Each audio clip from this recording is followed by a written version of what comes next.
LPFest 2022. Satu sinergi bangun negeri. Oke. Ini akhirnya kita sudah ada di sesi terakhir ya Kak ya. Jadi kita mulai saja pemaparan ke-9 untuk hari ini, yaitu dari Kementerian Pekerjaan Umum dan Perumahan Rakyat. Namun sebelum masuk ke pemaparan, kita saksikan video berikut. Silakan.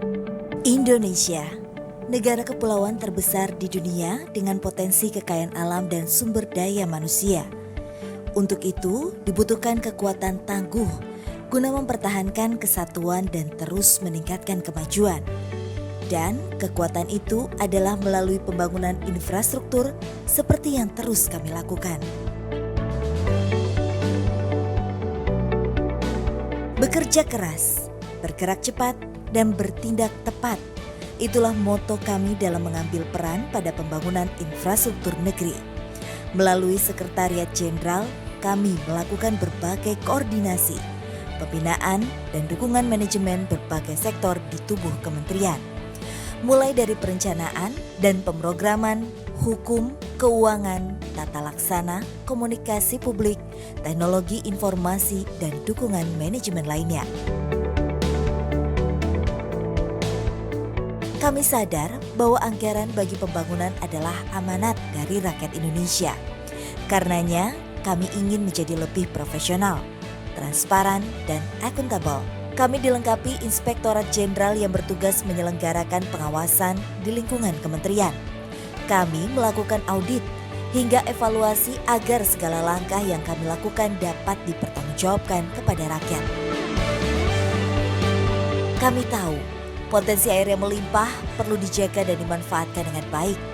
Hingga kami, melalui Direktorat Jenderal Sumber Daya Air, berkomitmen untuk terus mempercepat pembangunan infrastruktur sumber daya air dari hulu ke hilir. Kami terus melakukan berbagai pembangunan dalam rangka menjaga ketahanan air, serta kedaulatan pangan dan energi, demi terciptanya ekonomi Indonesia yang mandiri. Tak hanya itu, melalui Direktorat Jenderal Bina Marga, kami gencar lakukan pembangunan infrastruktur jalan dan jembatan demi terwujudnya konektivitas antar wilayah dan membuka keterisolasian. Tentunya wilayah yang terus tersambung satu sama lain dapat mendukung kemajuan berbagai sektor, meski di pelosok sekalipun. Kami juga layani masyarakat dengan peningkatan kualitas lingkungan permukiman yang lebih baik.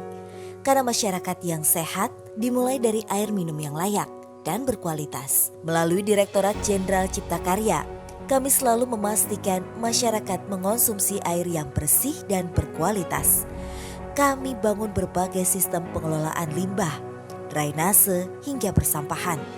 Kami juga terus melakukan penataan bangunan, kawasan permukiman, kawasan perbatasan, rehabilitasi pasar, sekolah, dan sarana olahraga, agar Indonesia selalu jadi rumah terbaik bagi seluruh masyarakat.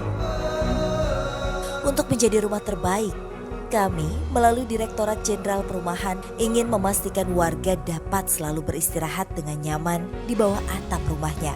Aman berlindung dari panas dan hujan, kami bangunkan hunian, tempat berteduh yang layak bagi semua kalangan. Kami sadar bahwa anggaran bagi pembangunan infrastruktur merupakan modal utama. Karena itu, Direktorat Jenderal Pembiayaan Infrastruktur akan selalu merumuskan dan melaksanakan kebijakan pembiayaan dengan ketat dan matang, termasuk melakukan berbagai terobosan untuk menetapkan skema pembiayaan alternatif, seperti mendorong keterlibatan badan usaha guna mempercepat pembangunan infrastruktur.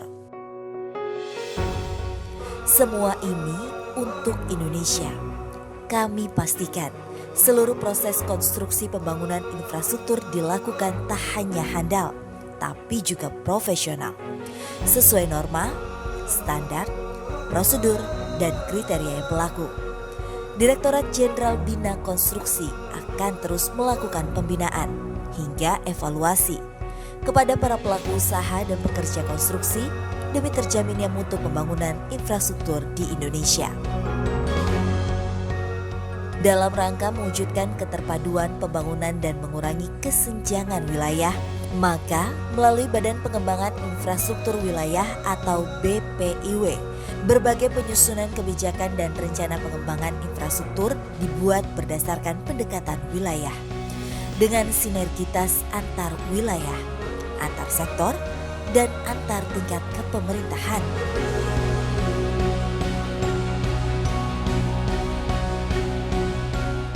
Untuk melakukan itu semua, nampaknya hanya angan-angan jika kami tak dilengkapi dengan sumber daya manusia yang mumpuni. Oleh sebab itu, melalui Badan Pengembangan Sumber Daya Manusia atau BPSDM, kami terus tingkatkan tata kelola dan pembinaan kualitas insan PUPR yang merupakan kekuatan barisan terdepan kami. Kami lakukan pengembangan keahlian dan profesionalisme, dan terus melakukan pemantauan serta evaluasi agar kinerja yang kami lakukan selalu di atas rata-rata. Sesuai moto kami akan terus bekerja keras, bergerak cepat, dan bertindak tepat. Kami ingin selalu melayani seluruh masyarakat Indonesia melalui terwujudnya infrastruktur pekerjaan umum dan perumahan rakyat yang handal dalam mendukung Indonesia yang berdaulat, mandiri, dan berkepribadian berlandaskan gotong royong. Kami, Kementerian Pekerjaan Umum dan Perumahan Rakyat, sigap membangun negeri. Oke, saat ini sudah bergabung dengan kita narasumber dari Kementerian Pekerjaan Umum dan Perumahan Rakyat, Bapak Dewa Aji Ariwanto, selaku Kepala Bagian Administrasi Pengelolaan dan Perencanaan Pegawai. Selamat siang Pak Dewa. Selamat siang Bapak Ibu, mohon izin apakah suara saya terdengar jelas? Ya, sudah terjelas. Siap, terima kasih. Ya, apa kabar Bapak? Alhamdulillah kabar baik nih Pak. Oke, baik Bapak. Mohon izin kami persilakan Bapak untuk dapat memaparkan paparan kepada teman-teman PK Instan. Mohon izin kami beri waktu 15 menit. Silakan Bapak. Baik, terima kasih Bapak Ibu pembawa acara. Bismillahirrahmanirrahim. Assalamualaikum warahmatullahi wabarakatuh. Selamat siang menjelang sore. Salam sejahtera untuk kita semua. Pada kesempatan yang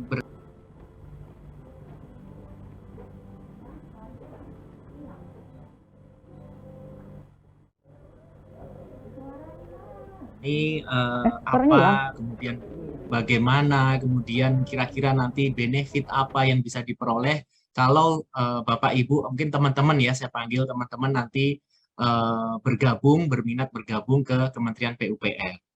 Nah, sebetulnya kalau dari paparan itu yang pertama ada terkait dengan tugas dan fungsi, kemudian juga struktur organisasi. Tadi sebetulnya kalau teman-teman mendengarkan itu secara singkat sudah dijelaskan dalam video yang baru saja diputar. Jadi ada beberapa unit yang memang mempunyai tugas-tugas tersendiri di Kementerian PUPR.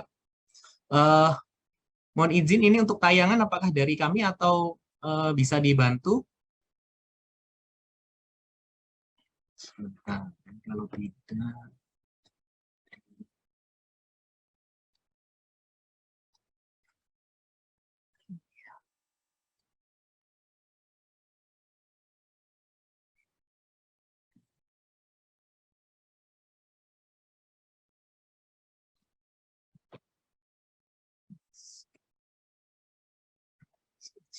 Nah, siap. Nah, terima kasih sudah dibantu. Jadi, mungkin langsung ke next slide, mohon izin. Jadi, secara tugas dan fungsi sesuai dengan Peraturan Menteri PU nomor 13 tahun 2020, Kementerian PUPR pada pokoknya adalah memiliki tugas menyelenggarakan urusan pemerintahan di bidang PUPR untuk membantu Presiden dalam menyelenggarakan pemerintahan negara. Nah, inilah yang kemudian tadi diterjemahkan ke dalam narasi yang tampil di video di awal tadi. Jadi mulai dari proses perumusan, kemudian koordinasi pelaksanaan tugas di tingkat pusat maupun di daerah, kemudian pengelolaan penganggaran, barang milik negara, kemudian pengawasan, dan seterusnya. Nah, inilah yang secara tertulis sesuai dengan Permen PUPR 13 tahun 2020 menjadi tugas dan fungsi dari Kementerian PUPR. Nah, ada selama ini kami juga melakukan mengerjakan tugas-tugas strategis yang merupakan penugasan khusus, seperti kalau misalnya yang sekarang ini yang kita sedang gencar-gencarnya adalah dalam rangka mendukung G20. Jadi kita diminta untuk menyiapkan segala fasilitas pendukung dalam mendukung event G20 tersebut. Nah, kemudian dari tugas dan fungsi ini kita juga mungkin next slide, mohon izin, kita juga memiliki visi dan misi dari Kementerian PUPR. Nah, memang dalam kabinet saat ini itu kita secara spesifik sudah tidak punya visi dan misi tersendiri, dan kita hanya menjalankan apa yang menjadi visi dan misi dari Bapak Presiden dan Bapak Wakil Presiden. Nah, di sini memang tentunya sesuai dengan tugas pokok dan fungsi tadi yang terkait dengan bidang infrastruktur, kita pastinya punya kewajiban untuk mewujudkan hal tersebut. Nah, yang sangat terkait dengan penyelenggaraan infrastruktur adalah peningkatan kualitas sumber daya manusianya. Nah, inilah yang kemudian kita terjemahkan ke dalam tugas-tugas di unit-unit organisasi atau tugas-tugas di unit eselon 1 yang ada di Kementerian PUPR. Nah, sejak 2015 sampai dengan 2019 itu sebetulnya PUPR sudah punya visi tersendiri. Tapi visi ini kemudian menjadi semacam target pencapaian yang secara bertahap akan menjadi tujuan di tahun 2030. Jadi kita di internal Kementerian PUPR biasa menyebutnya dengan Visium Kementerian PUPR 2030.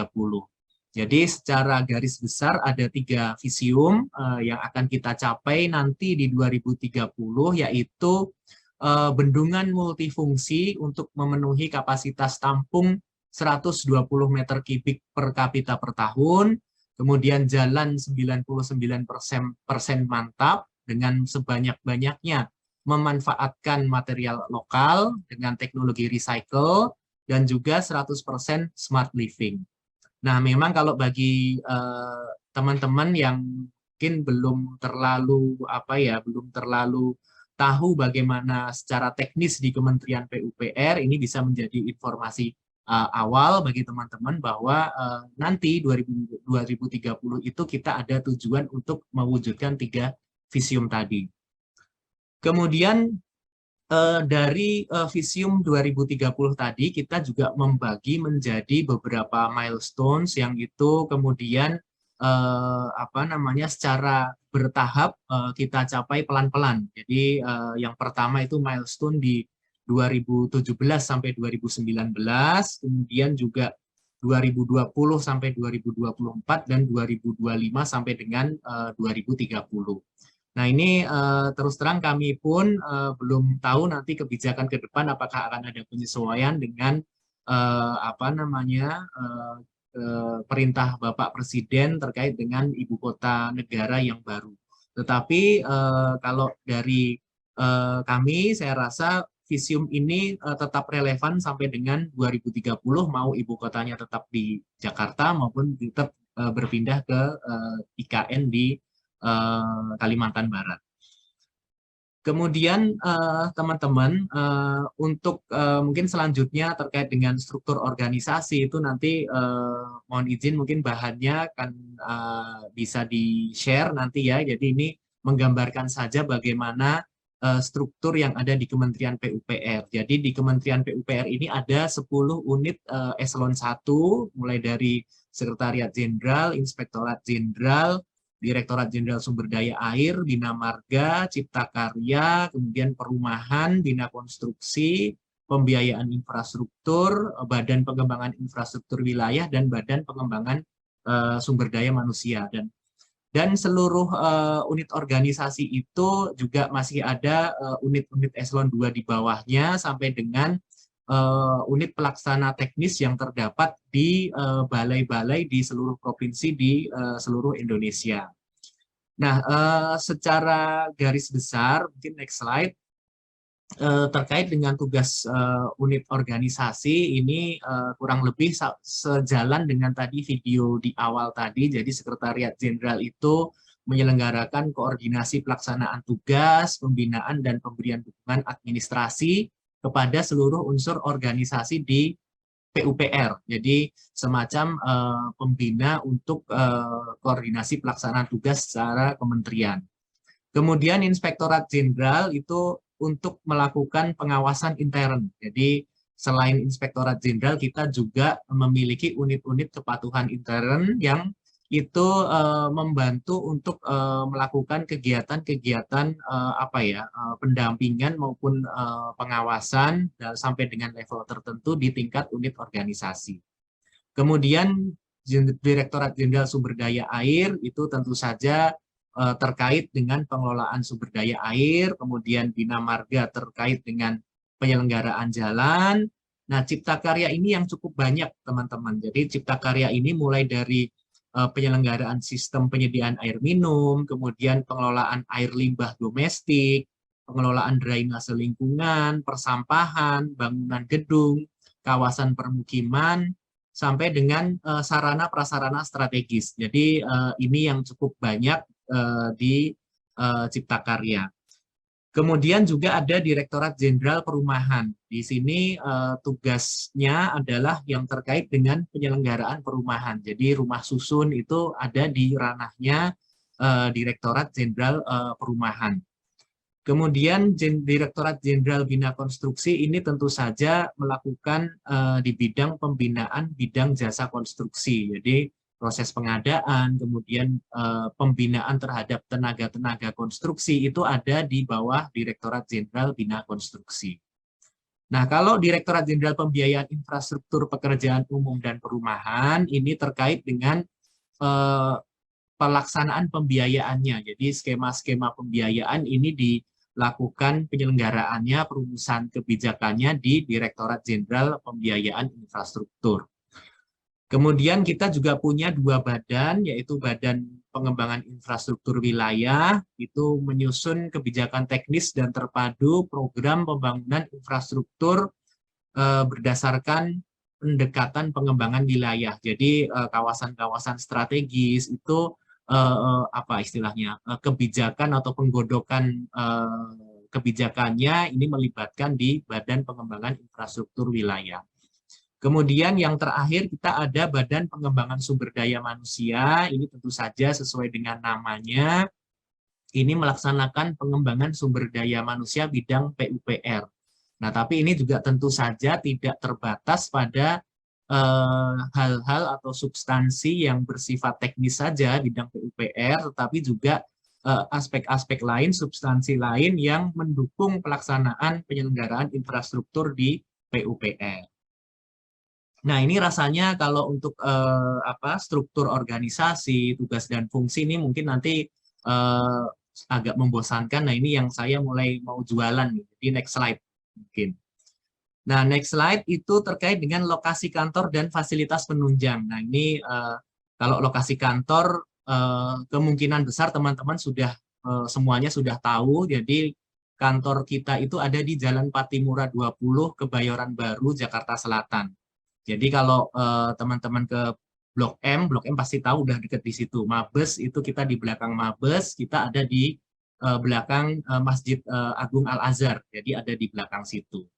Nah, kemudian selain kantor pusat yang ada di Jalan Patimura, itu kita juga punya 193 unit pelaksana teknis. Jadi unit pelaksana teknis itu adalah yang disebut balai biasanya.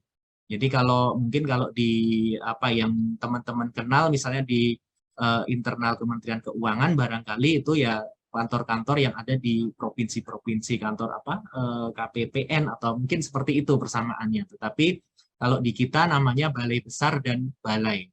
Jadi ini tersebar hampir di seluruh provinsi, bahkan setahu saya sih ini sudah di seluruh provinsi ya. Jadi ada beberapa yang unit organisasi yang hanya di beberapa provinsi, tapi ada juga yang di seluruh provinsi dia memiliki. Nah, kemudian untuk masing-masing UPT tadi, balai, itu yang paling banyak memang di unit teknis sesuai dengan karakteristik tugas yang ada di Kementerian PUPR, yaitu di Sumber Daya Air, Bina Marga, dan Cipta Karya.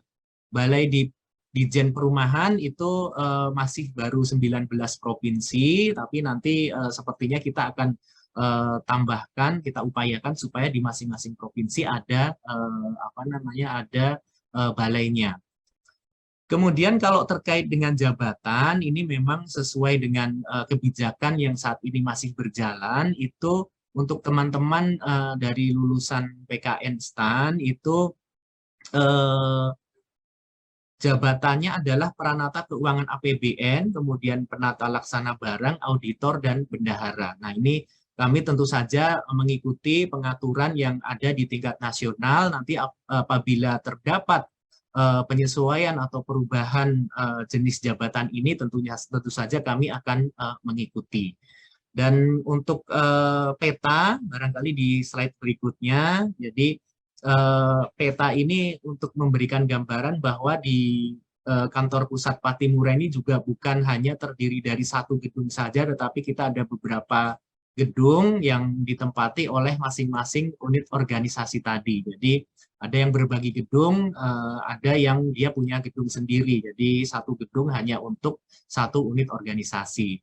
Nah, ini kalau dari peta, ini di sisi bawah itu adalah Jalan Patimuranya. Kemudian di sisi sebelah kiri dari teman-teman di layar itu Mabes Polri. Kemudian di sisi atas kalau di peta itu adalah kantor-kantor dan juga Masjid Agung Al-Azhar. Jadi ini sebagai gambaran. Nah, kemudian untuk fasilitas di tiap gedung, jadi kita ada ruang serbaguna, kemudian musola tentu saja, kita juga ada masjid, kemudian kita ada rooftop yang bisa kita gunakan, ada lapangan tenis juga di rooftop, lapangan basket, kemudian kita ada gym untuk fasilitasi supaya kita bisa olahraga, dan setiap hari Jumat pun kita mengadakan olahraga bersama di lapangan Sabta Taruna.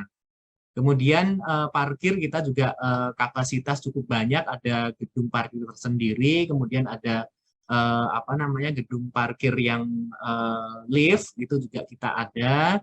Kemudian kantin kita yang agak bisa kita banggakan itu kita punya kantin yang disebut dengan Kalayang. Jadi kantinnya tidak di pinggir jalan tetapi dia ada di atas, itu ada bangunan yang di tingkat dan dia ada di situ. Jadi para pedagang kita yang konsumen itu bisa istilahnya makan, kemudian istirahat, mungkin juga bisa untuk kalau sore misalnya sudah selesai kerja kita bisa hangout di situ.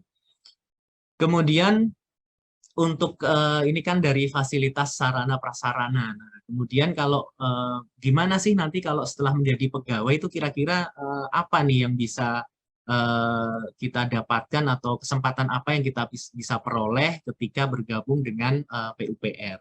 Nah, tentu saja tadi terkait dengan lokasi. Nah, ini lokasi ini kan di satu sisi memang kalau teman-teman dari Jakarta pasti waduh kok jangan sampai nanti ditempatkan yang jauh. Tetapi kalau dari pengalaman yang sebelum-sebelumnya, ini saya lihat teman-teman dari PKN STAN ini kan dari seluruh Indonesia. Jadi disitulah ada kesempatan nanti bisa mengabdi atau bisa bergabung dengan PUPR dan bertugas di kantor atau UPT atau balai yang sesuai dengan domisili asalnya. Jadi ini kita upayakan bisa penempatannya sebisa mungkin bisa mengakomodir aspirasi-aspirasi seperti itu. Kemudian kalau terkait dengan tunjangan kinerja, ya jangan dibandingkan ya, tapi tunjangan kinerja kita ini berdasarkan hasil evaluasi tahun lalu, itu kita mencapai 80%. Jadi paling mungkin untuk kelas jabatan 7 itu sekitar 3 atau 4 juta untuk tunjangan kinerjanya. Ini di luar gaji pokok dan juga di luar tunjangan keluarga. Kemudian untuk promosi jabatan, kita di tahun kemarin mendapatkan predikat sangat baik. Jadi kita sudah menggunakan talent pool dan lain sebagainya untuk dalam rangka promosi jabatan. Tetapi kalau untuk teman-teman nanti ketika bergabung, sepertinya 2-3 tahun mendatang ini sepertinya belum sampai atau masih belum memenuhi syarat untuk bisa diikut sertakan dalam promosi jabatan. Jadi nanti harus menunggu agak lama. Kemudian untuk pengembangan kompetensi, saat ini tentu saja kita juga mengikuti pengaturan nasional dan dengan adanya BPSDM kita juga difasilitasi adanya program-program beasiswa non-teknik. Jadi dibuka kesempatan-kesempatan beasiswa untuk PNS atau ASN PUPR yang berlatar belakang bukan teknik. Jadi mulai dari komunikasi, kemudian keuangan, ekonomi, itu mulai tahun kemarin kita sudah melakukan membuka beasiswanya. Nah, selanjutnya terkait dengan statistik lulusan Politeknik Keuangan Negara STAN yang saat ini bergabung di PUPR, ini bisa kami sampaikan di slide berikutnya. Jadi sampai dengan saat ini kurang lebih ada hampir 150 teman-teman alumni PKN STAN yang bergabung dengan Kementerian PUPR. Paling banyak memang di formasi tahun 2019 kita mendapatkan 60 alokasi dan paling banyak juga kalau dari seluruh angkatan ini adalah di D3 Akuntansi dan D1 Kebendaharaan Negara. Nah, paling banyak memang penempatannya itu ada di Inspektorat Jenderal, kemudian di Bina Konstruksi, dan di Sekretariat Jenderal. Jadi ini mungkin di slide berikutnya. Jadi di sini pembagiannya memang yang agak banyak di Sekretariat Jenderal karena Biro Keuangan itu ada di Sekretariat Jenderal.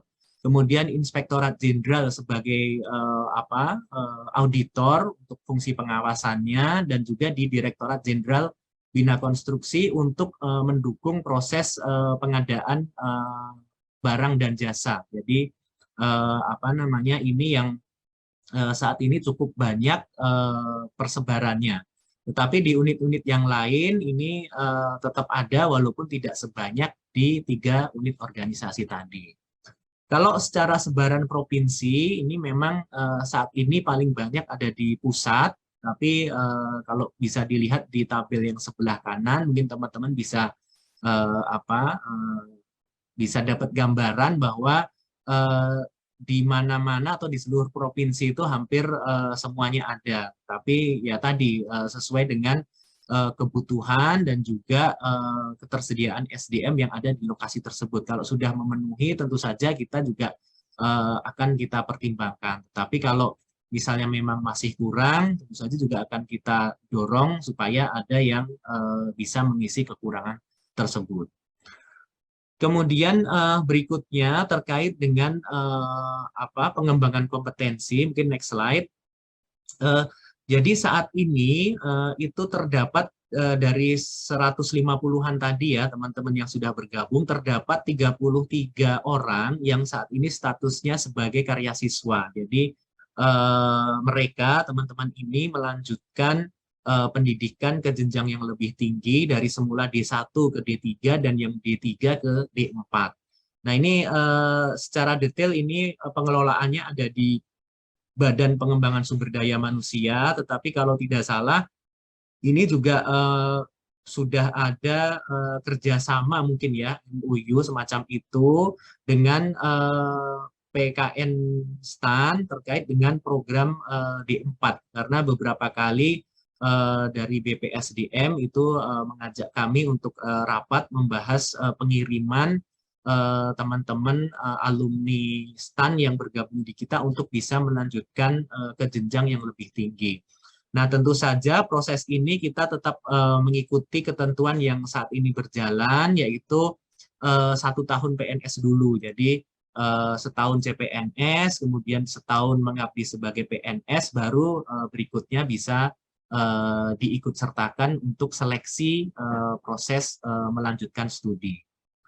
Nah, sebagai gambaran, untuk next slide, sebagai gambaran, untuk pengembangan karir secara umum, mulai dari CPNS, itu nanti teman-teman akan mengikuti masa orientasi, kemudian ada di sesi orientasi atau di masa periode orientasi itu kita ada kegiatan konseling, kemudian diklat awal karir, sampai dengan proses evaluasi.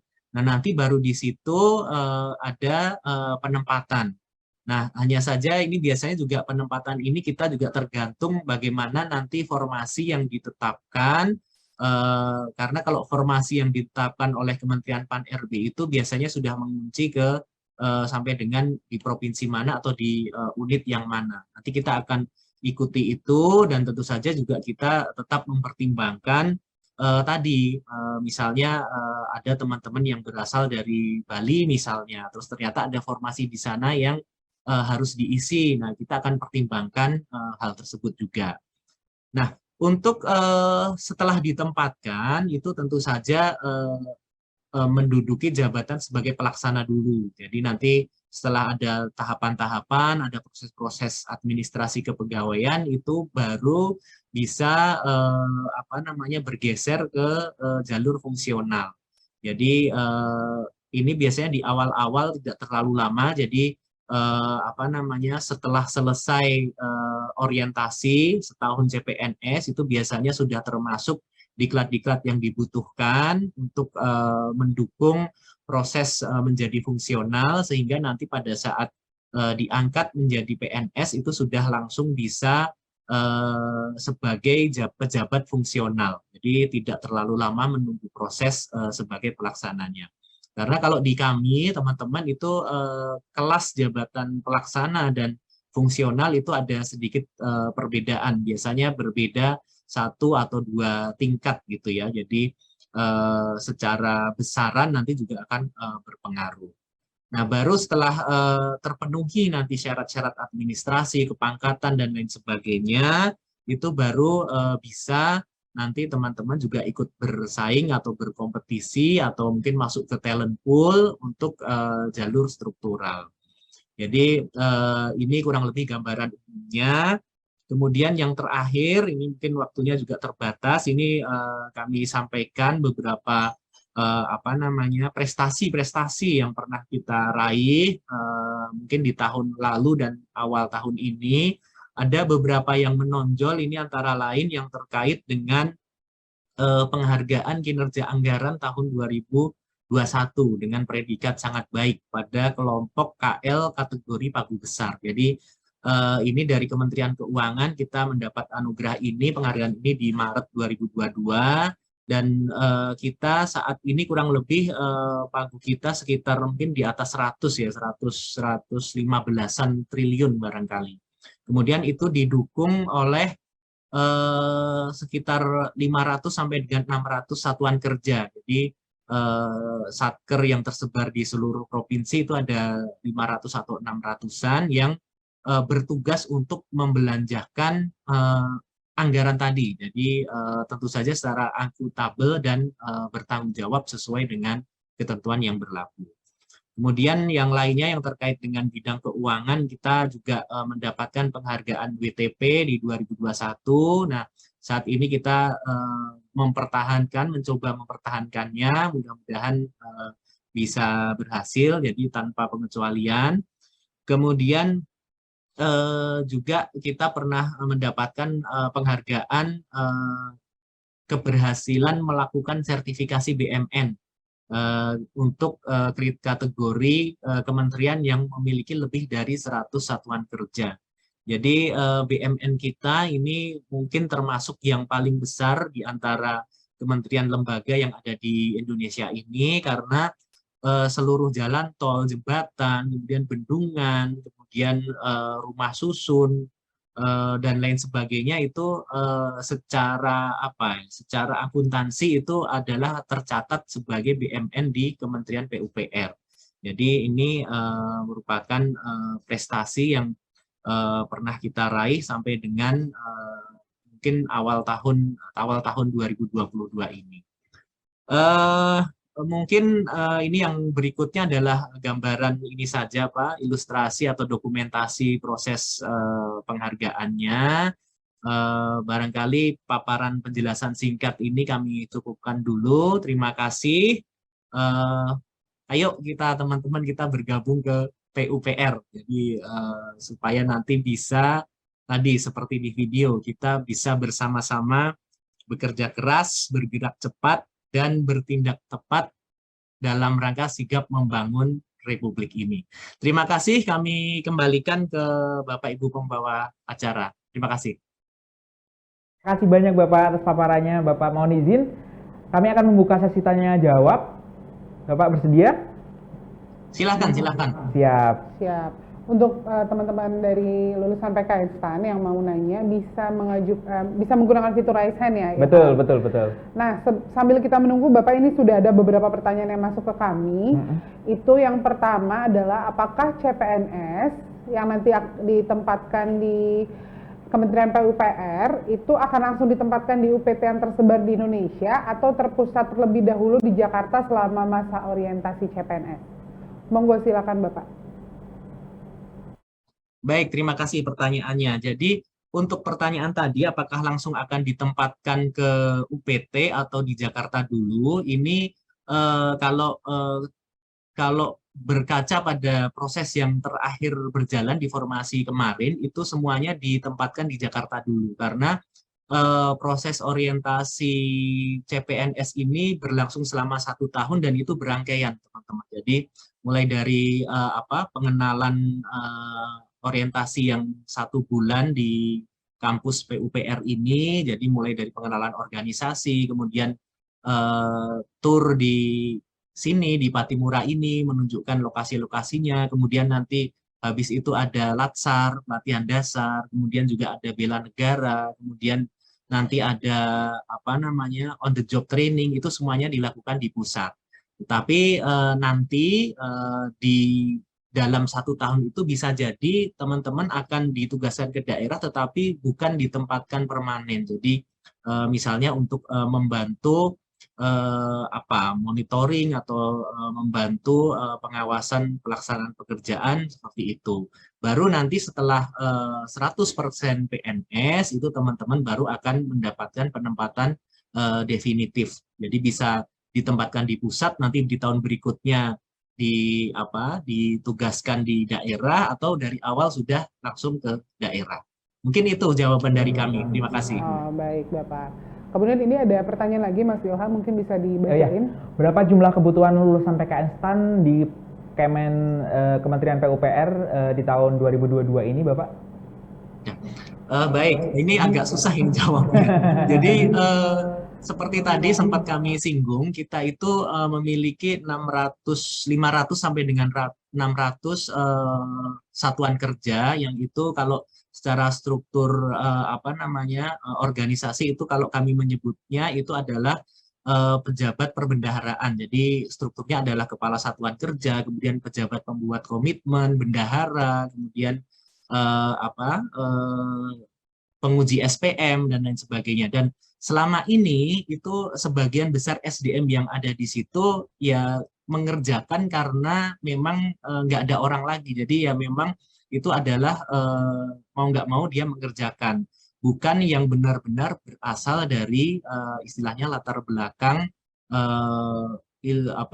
pengetahuan, kualifikasi, kompetensi yang sesuai. Jadi kalau di tahun 2020 kami pernah melakukan exercise perhitungan, itu kita membutuhkan bukan cukup banyak tetapi sangat banyak, jadi di atas 1.000 ya, jadi di atas 1.000 tenaga untuk bisa membackup PUPR terutama untuk unit-unit satuan kerja tersebut. Jadi sebagai bendahara, kemudian nanti sebagai backup di keuangannya. Nanti untuk jabatannya tentu saja kita juga akan arahkan untuk sesuai tadi yang di paparan tadi. Jadi sesuai dengan jabatan fungsional yang bisa dijabat untuk posisi-posisi di satuan kerja. Nah, selain itu kita juga auditor kita ini tingkat pensiun berhentinya itu cukup tinggi. Jadi setahun itu kita ada 1000-an PNS yang pensiun, termasuk auditor, termasuk di petugas-petugas atau pegawai di Biro Keuangan, kemudian di Bina Konstruksi yang itu harus diisi. Nah, inilah yang kita harapkan nanti bisa mendapatkan alokasi dari alumni PKN STAN untuk bisa mengisi kekosongan di Kementerian PUPR. Jadi kalau jumlah pastinya bisa di atas 1000, tetapi sepertinya tidak mungkin kalau langsung akan dikasih 1000. Mungkin itu. Terima kasih. Oke, siap. Nah, sepertinya sudah tidak ada pertanyaan lagi ya Mas Ilham, maka sesi tanya jawab pada sore hari ini akan kita cukupkan. Namun sebelum kita tutup sesinya, Bapak silakan Bapak bisa menyampaikan closing statement untuk teman-teman lulusan PKN STAN. Baik, terima kasih. Jadi mungkin singkat saja, jadi kami mengajak teman-teman lulusan PKN STAN untuk bisa bergabung bersama kami di Kementerian PUPR dan berkontribusi tentunya nanti untuk membangun infrastruktur PUPR di seluruh pelosok negeri. Jadi sesuai moto Pak Menteri, sigap membangun negeri, nah marilah kita teman-teman bisa menjadi bagian dari tim yang membackup Pak Menteri dalam rangka sigap membangun negeri. Terima kasih. Terima kasih Bapak atas paparannya, jawaban serta ikut sertanya dalam acara pada hari ini. Semoga teman-teman lulusan PKN STAN dapat mendapatkan informasi yang bermanfaat, lengkap, dan juga pokoknya detail yang nantinya akan menjadi pertimbangan saat teman-teman PKN STAN akan memilih ya. Betul sekali. Oke, terima kasih banyak. Terima kasih banyak Pak Dewa. Maka Terima kasih. Iya Bapak, terima kasih. Bapak. Maka sampailah kita di penghujung acara KLPFest 2022 di hari ini. Jangan lupa, ini akan berlangsung sampai dengan tanggal 19 Oktober kalau nggak salah tadi ya. Terima kasih kami ucapkan kepada seluruh narasumber, teman-teman lulusan PKN STAN yang telah meluangkan waktunya pada hari ini. Semoga apa yang ditampilkan oleh para narasumber hari ini bisa memberikan pemahaman yang lebih terkait tusi ataupun kesempatan-kesempatan yang didapat jika ditempatkan di KLP terkait. Oke, jangan lupa juga untuk mengunjungi laman www.klpfest2022.com untuk melihat jadwal KLPFest 2022. Nah, rangkaian pemaparan dari instansi sudah selesai Kak Cici. Iya, betul. Mohon maaf apabila ada kesalahan dan kekurangan. Oke, saya Cici. Dan saya Ilham. Akhir kata, kami tutup KLPFest ini dengan yel-yel yang tadi sudah kita bikin di pagi hari ya, Am, ya. Oke, kita coba bareng-bareng ya. Oke. KLPFest 2022, satu sinergi, bangun negeri. Wassalamualaikum warahmatullahi wabarakatuh. Bye-bye.